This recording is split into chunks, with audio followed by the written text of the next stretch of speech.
There is a stretch of black water in the South Pacific that took more American ships to the bottom than almost any place in the entire war.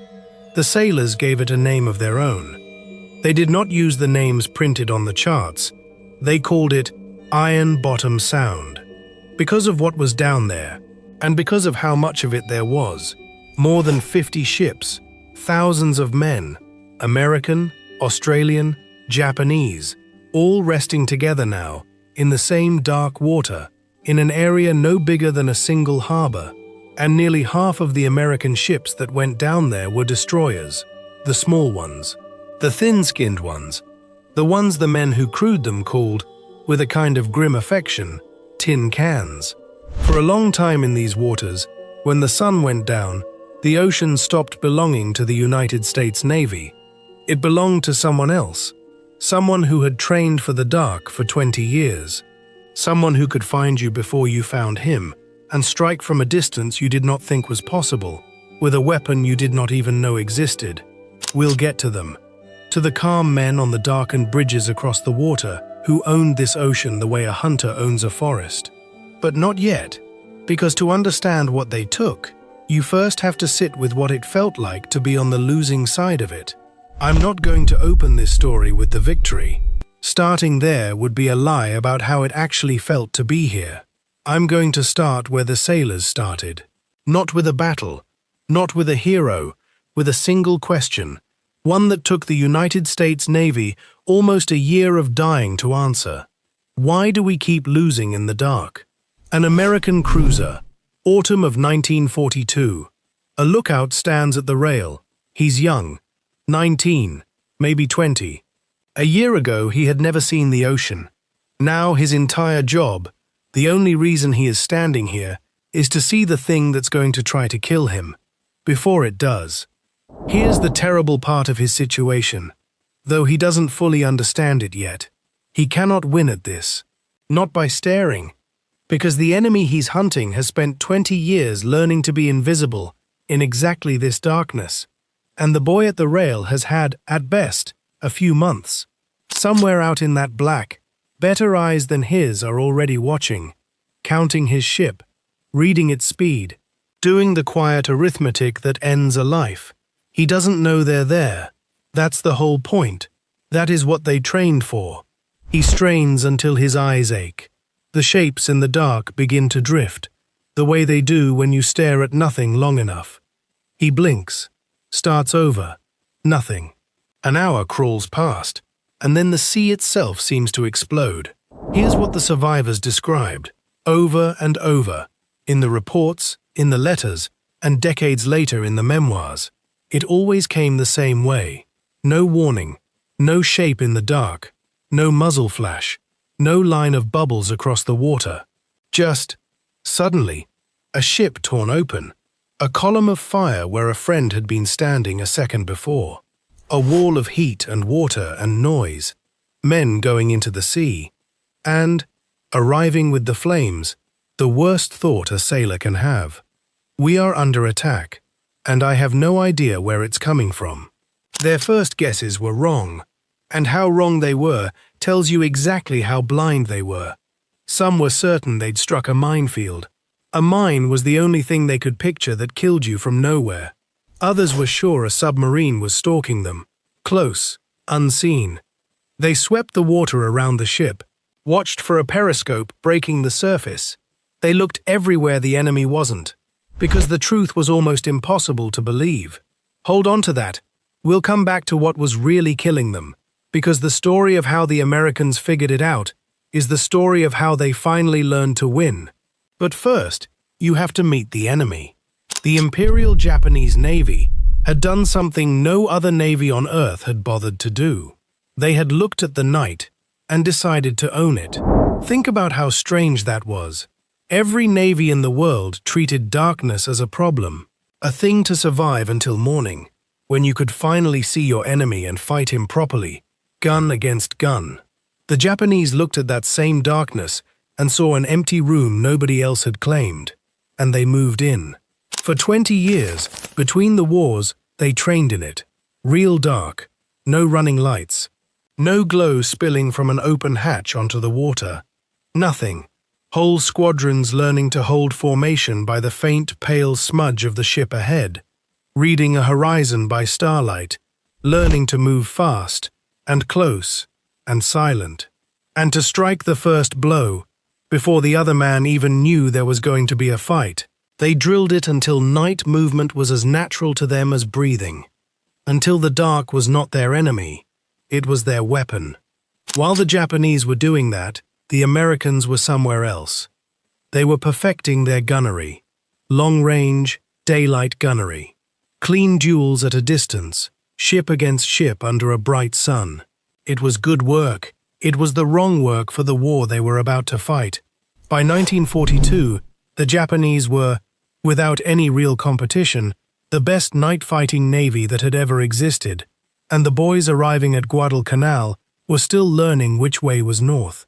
The proving ground was waiting for them. Iron Bottom Sound. It began in August of 1942, off Savo Island, and it was very nearly the worst single night in the entire history of the United States Navy. A Japanese force came down through the islands in the dark, undetected, exactly the way they'd trained. They found the Allied cruisers guarding the approaches to Guadalcanal. The cruisers never saw them coming. In something under an hour, it was finished. 4 Allied cruisers on the bottom, more than 1,000 men dead, and the Japanese turned and slid back into the night, having lost almost nothing at all. Not a single ship. But the ships weren't the real wound. The real wound was what the survivors carried home. Men pulled from the burning, oil-black water came away with a certainty that spread through the whole fleet like a sickness. The enemy can see in the dark. We cannot. And no one, not one officer, not one admiral, could tell them how to fix it. So it kept happening. And here is the part that broke men down, slowly, over months. Every single time it happened, the Americans convinced themselves they'd finally learned the lesson. And every single time, they were wrong. October, off Cape Esperance. For once, the Americans drew blood. They caught a Japanese force and hurt it, sank ships, and for a little while, they let themselves believe they'd cracked it, that they'd finally figured out the night. That belief was false, and a false belief in war is more dangerous than no belief at all, because it sends confident men into a place that will kill them. November brought 2 nights off Guadalcanal, so savage the men who lived through them could barely put it into words. Ships firing into each other at ranges where you could not miss and could barely aim. An American vessel and a Japanese battleship passing so close their great guns couldn't drop far enough to hit. The sea lit up like a furnace. Burning ships turned the night into a red and hideous daylight. Men came out of it half-deaf, hollow-eyed, staring at nothing for hours. The Americans won a result out of those nights. They stopped the enemy from doing what he'd come to do. But look at how they won it. They won it by bleeding, not by skill. The fundamental question was still standing there, in the dark, unanswered, and the fleet knew it. And then came the night that should have finally taught everyone everything. Instead, it became one of the most humiliating beatings the United States Navy took in the entire war. Its name was the Battle of Tassafaronga. Almost nobody remembers it now. That is exactly why it's worth telling. Because this time, the Americans held every single card, every one. They had radar. The Japanese that night did not. They had more ships, heavier ships, cruisers against destroyers. They had surprise. And their enemy wasn't even there to fight. It was a supply run. Japanese destroyers with their decks stacked full of provision drums, trying to sneak food to starving troops ashore. On paper, this was not a battle. It was a slaughter waiting to happen. And the Americans were the ones holding the knife. Stand in the American line at the moment it begins. The radar finds the enemy. The order comes. The guns open up. And in the muzzle flashes you can see it. You've caught them cold, caught them helpless. For a few minutes, it is everything the Navy has prayed for since Savo. And then the water erupts underneath your own ships. One American cruiser sunk outright. 3 more so badly mauled they were out of the war for the better part of a year. Bows blown off, hulls open to the sea. And the Japanese? The surprised ones. The outgunned ones. The ones with rice drums on their decks. They slipped away into the dark, having lost a single destroyer. How? That question has to be burning in your mind right now. It was burning in theirs. How do you do everything right and still get pulled out of the water screaming? Here's what they ruled out. Not cowardice. American sailors had proved their courage a dozen times over, standing to their guns on burning decks. Not lack of trying. And not, this time, being outnumbered or outgunned. They'd had every advantage, and still they lost. Badly. To something they could not see and could not name. That is a specific kind of fear. Understand it, because everything that follows grows out of it. It's the fear that the game itself is rigged. That courage isn't enough. That being right isn't enough. That you can do everything your training demands, and the dark will still swallow you whole. That fear was in the fleet now, and no speech, no medal, no admiral's promise was going to get it out. Only one thing would: an answer. So let's finally name the thing that had been killing them. It was a torpedo. The men who came to fear it gave it their own name. They called it the Long Lance. And the moment you understand it, every baffling death suddenly makes sense. It ran farther than anything the Americans had, several times farther. So far that a Japanese ship could fire a full spread from beyond the horizon. From a distance, no lookout on Earth could have seen. That was the first secret. The enemy who killed you at Savo, at Tassafaronga, had never been close. He'd been so far out in the dark that seeing him was never even possible. The lookout at the rail was never going to win. The math was against him from the start. It ran faster than the Americans believed a torpedo could run, and it carried a warhead big enough to break a cruiser's spine in a single hit. That's why one blow did so much. That's why ships didn't limp away. They died. And the third secret was the cruelest of all. The way it was built, it left almost no wake. No telltale line of bubbles racing across the surface. No warning. Nothing. Death arrived silent and invisible, and the first thing you knew of it was the fire. Minefields. Submarines. Now you understand why every wrong theory those terrified men invented actually made a kind of sense. The truth had simply been outside the edge of what they could imagine. Naming the thing was the beginning. But naming it wasn't beating it, and beating it turned out to require the Americans to admit something far more humiliating than the enemy's genius. They had to admit that their own weapons were broken. For much of the early war, the American torpedo, the Mark 15, the one the destroyers carried, simply did not work. It ran too deep, sliding harmlessly beneath the very ships it was aimed at. Its detonator fired early, or late, or not at all. Men watched their torpedoes run straight and true into an enemy hull, and do nothing. Strike dead center, at a perfect angle, and just crumple against the steel and sink. Imagine watching that, watching your weapon strike, and nothing happen. Men did watch it, and then some of them died for it, because a torpedo that doesn't explode is just a very expensive way of telling the enemy exactly where you are. For too long, the men in charge refused to believe it. It was easier to blame the crews, say they'd aimed wrong, ranged wrong, lost their nerve. That refusal cost lives too. But eventually the evidence became impossible to deny. The torpedoes were fixed. That was one broken thing repaired. There were 2 more. The second was about seeing in the dark. And here, for once, the Americans held an advantage. If they could learn to use it. They had radar, and by 1943, a very good kind. A machine that could pick ships out of total blackness, and even tell them apart from the land behind them. A machine that never blinked, never tired, never cared how dark the night was. On paper, that one machine should have erased the entire Japanese advantage. So why had they lost at Tassafaronga, with radar in their hands the whole time? Contact, bearing 040, the operator calls, and the words go up the tube, into the dark, toward a captain who is already drowning in a dozen other voices. Because having the information and using the information are two completely different things.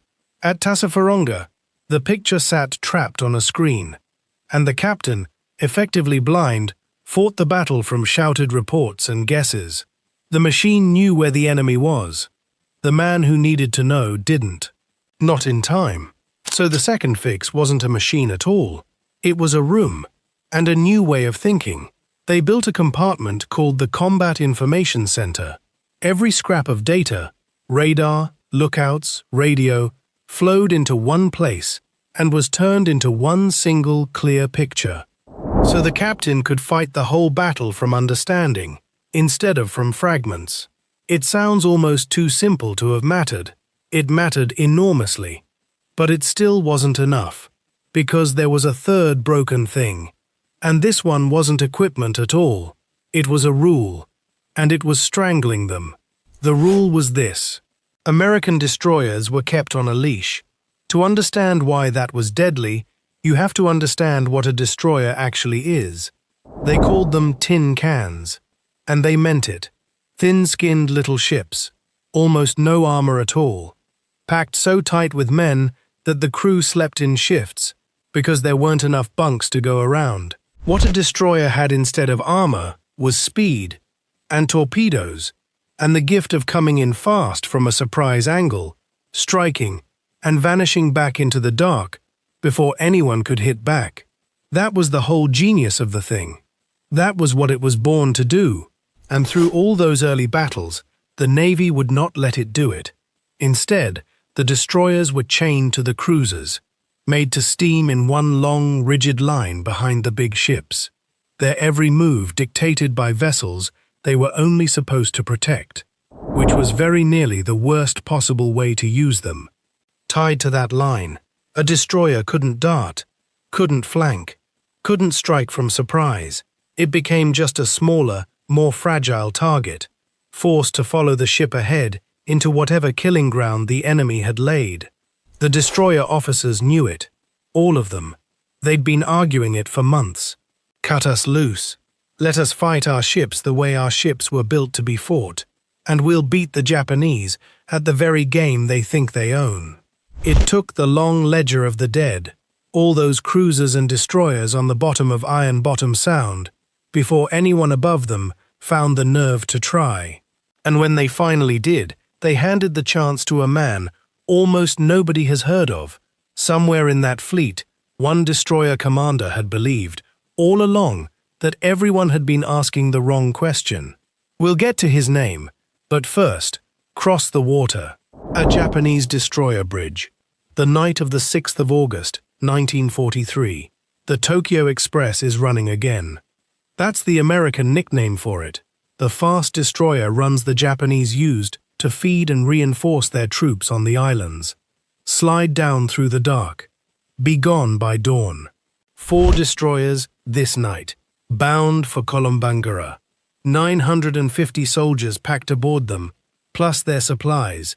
Slip in, unload in the dark, be gone before the sun comes up. The force commander is Captain Kaju Sugiura. They've done this many times before. It usually works. There's a Japanese lookout on one of those bridges tonight, doing the same job as the American boy we started with. Only he's better at it, trained for it, confident in it.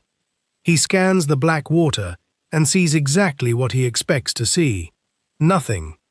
Empty sea. A safe run, like the last 3. He is wrong, but he has no way to know it, because the thing that will kill him tonight doesn't work the way anything in his experience works. And aboard one of those 4 ships stands a man who thinks the whole plan is a mistake. His name is Tamechi Hara. He captains the destroyer Shigure, and we know exactly what he thought that night, because he lived. And years later, he wrote it down. Hara looked at the operational plan, and something worried him. It sent them through Vella Gulf, along the exact same route the last 3 successful runs had used. Same water, same approach, same door. You do not, Hara believed, keep walking through the same door and expect the enemy never to notice which one you use. Patterns invite ambush. That was his whole fear, laid out plainly. He objected. He was overruled. The route had worked 3 times. It would work a 4th. That was the thinking. And that thinking was about to get 1,200 men killed. Because this time, unlike all the times before, the Americans knew they were coming.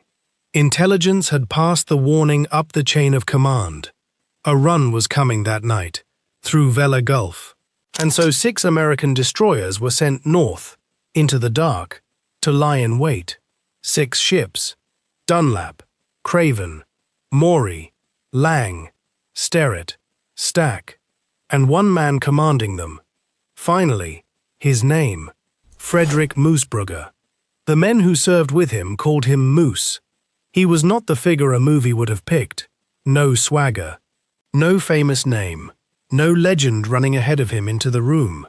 He was a professional of the quiet, thorough kind. A career destroyerman who'd spent his life mastering the unglamorous mechanics of his trade. Torpedoes, tactics, the handling of fast ships in tight formation, in the dark.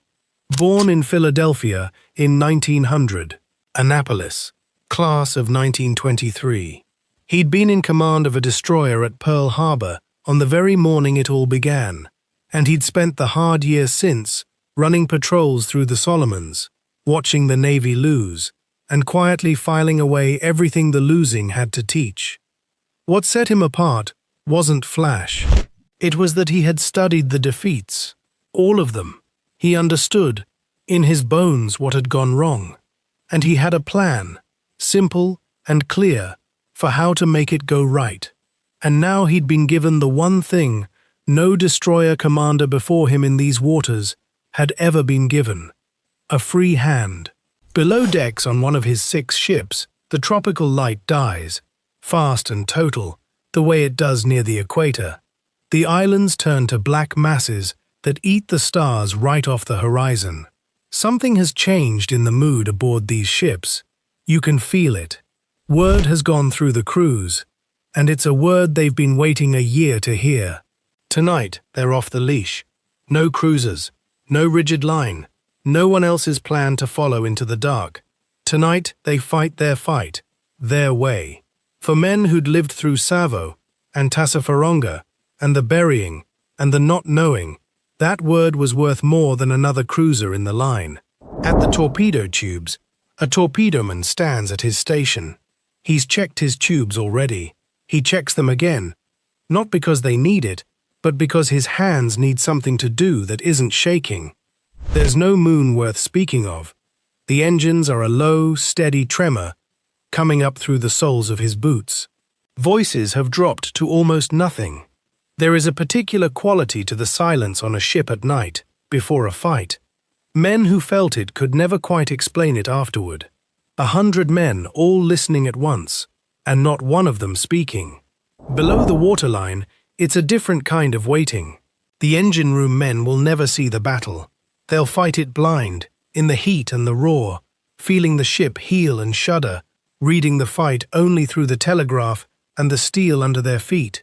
Trusting men they can't see to steer them true. They wait too. And then, at 33 minutes past 11, in a darkened room full of glowing dials, the radar found them. That single instant was the whole war. Right there. The Americans saw the Japanese first. Think about everything that reversed. In every one of those earlier nightmares, first contact had gone the other way. The first the Americans knew of the enemy was a torpedo tearing into a hull, out of nowhere. Not tonight. Tonight, it was a young man watching a screen, and 4 marks resolving, slowly, out of the electronic murk. 4 enemy ships, coming steadily down the Gulf. Tracked, plotted, turned from ghosts into numbers a commander could read and act upon. And the Japanese? Not one of Sugiura's 4 ships carried radar. Not one. They were relying on their eyes, superb as those eyes were, and their eyes could not find what was waiting for them. Because Moosbrugger had done something clever, he'd tucked his ships in tight against the black mass of the island, so their shapes were swallowed by the land behind them. Invisible. Do you see what was about to happen? The exact trick the Japanese had used to butcher the Americans, striking unseen, out of the dark, was about to be turned around and used against them. For the first time in that whole long, terrible year, the ghosts in the water were American. Moosbrugger's plan was elegant, in the way that only truly simple ideas are elegant. 6 ships, split into 2 groups. The first group, 3 destroyers, would make the torpedo attack, slide in, out of the island's shadow, fire their torpedoes into the enemy line before the enemy knew a single soul was there. The second group, 3 more, would hold back and to the side, positioned so that if the Japanese tried to turn away from that first attack, they would turn straight into the guns and torpedoes of the second. Whichever way the enemy ran, he would be running into death. And then, the discipline, the hard-won, blood-bought discipline that was the real fruit of a year of losing. They would not fire their guns, not at first, because gunfire in the dark is a beacon. The muzzle flash screams your position to everyone for miles. So the torpedoes would go first, silent, wakeless, invisible, and the guns would stay stone cold until those torpedoes struck home. The very same silence the long lance had once used to slaughter them. Now it was theirs. The first 3 ships crept in. At the tubes, the torpedoman hears the orders coming down. Quiet. Clipped. Bearings. Settings. The cold arithmetic of the attack, turning into numbers his hands can set. And then, the command to fire. The tubes coughed their torpedoes out into the black water, one after another. The number is worth saying slowly, because it tells you exactly how ready these men finally were. 24 torpedoes, in 63 seconds, just over a minute, and 24 weapons were in the water and running.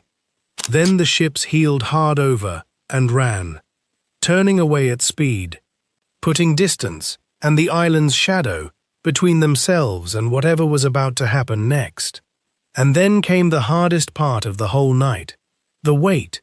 The torpedoes were gone now, running toward the enemy at their own speed, and there was nothing left to do but count the seconds and watch the black horizon, where 4 ships still sailed along, untouched, unknowing, 1,200 men aboard them, with no idea that death was already in the water, silent, wakeless, closing fast, coming for them, exactly the way it had come for so many Americans in the year before.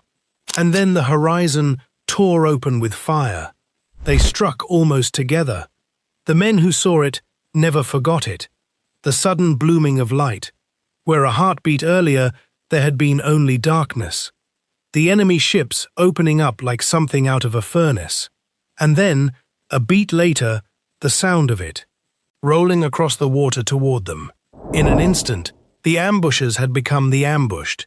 3 of the 4 Japanese destroyers were hit. Hagikaze, Arashi, Kawakaze. They burned, and they sank. Only now, with the torpedoes striking home, did the American guns finally open up.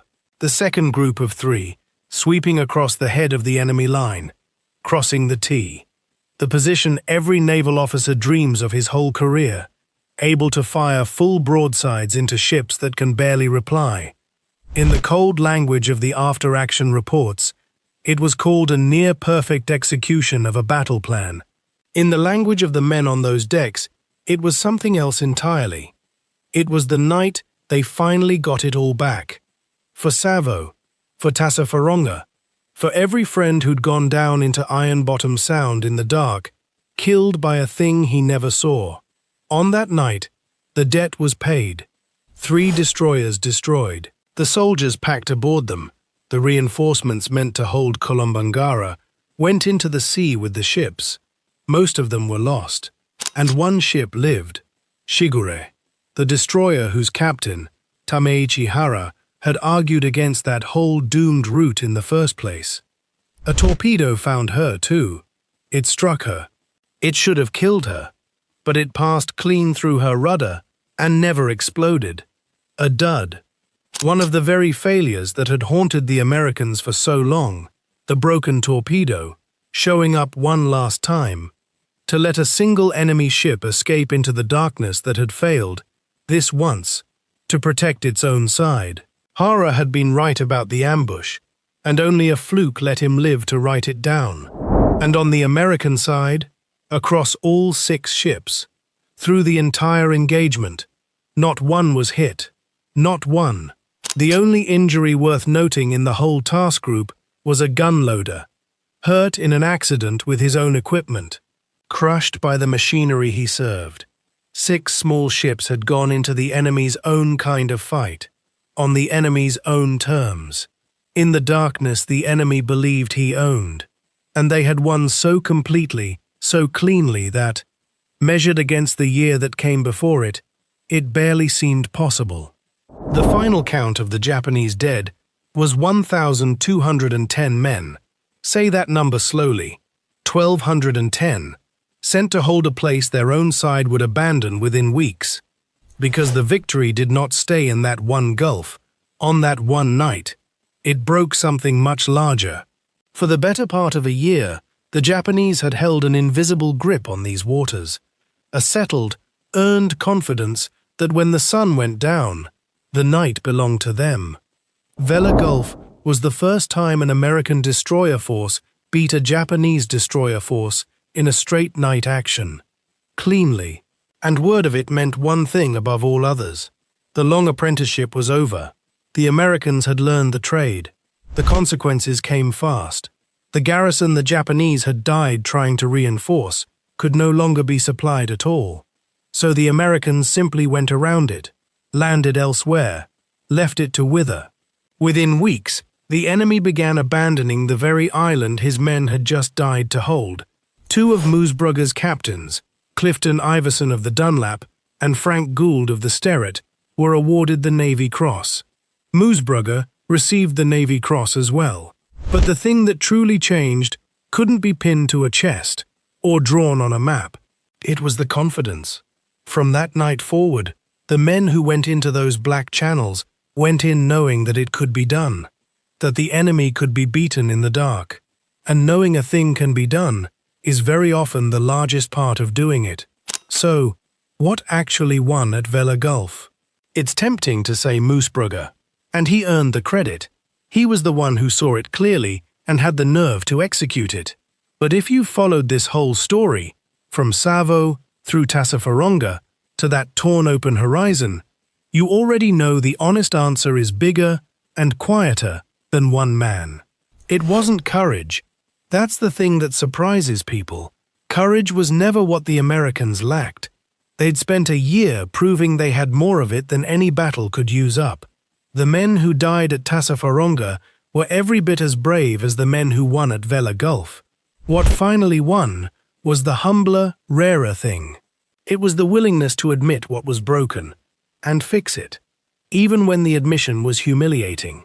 It was fixing torpedoes the Navy had spent years insisting weren't the problem. It was learning to turn a radar screen into understanding by building a room and a habit of mind. It was, above all, finally trusting the destroyer men to fight their own ships their own way, cutting a leash that a year of dead sailors had proven was killing them. Moosbrugger didn't win because he was braver than the men who lost. He won because he had learned everything those defeats had to teach. And because, for once, the Navy above him let him act on it. And here is where I have to leave you with something, instead of tying it all up. Because we like our history simple. We like one brave man who turned the tide by force of will, a name to put on a statue, a face for the poster. And the men who fight the actual wars almost never get that. Because the truth is always more crowded than that. Always 1,000 quiet corrections, and swallowed prides, and ordinary people doing unglamorous things, in the dark. Frederick Moosbrugger took the darkness that had been an American graveyard and made it an American weapon. He rose, eventually to vice admiral. And when he died in a San Diego hospital in 1974, he was, by the measure of the world, a successful man. And yet, ask the next 10 people you meet to name a hero of the war in the Pacific. They'll say Midway. They'll say the carriers. They'll name the famous captains whose names we've kept. Then ask them if they've ever heard of the man who was the first to beat the Japanese in the dark, on the very terms the Japanese themselves had chosen. They won't have. Almost nobody has. So I'll leave you with the question I can't answer for you. Why is it that we remember the men who fought the famous battles and forget the one who quietly solved the problem underneath them all? What does it say about us, about what we choose to call a hero, that the man who finally turned the night against Japan is a name you had to come here, tonight, to learn? The water off Kolombangara is quiet now. Most of the men who know what really happened there are gone. And the officer who changed everything, on one night, in August, in the dark, is still waiting, the way he waited then, for someone to finally look in the right direction and see him.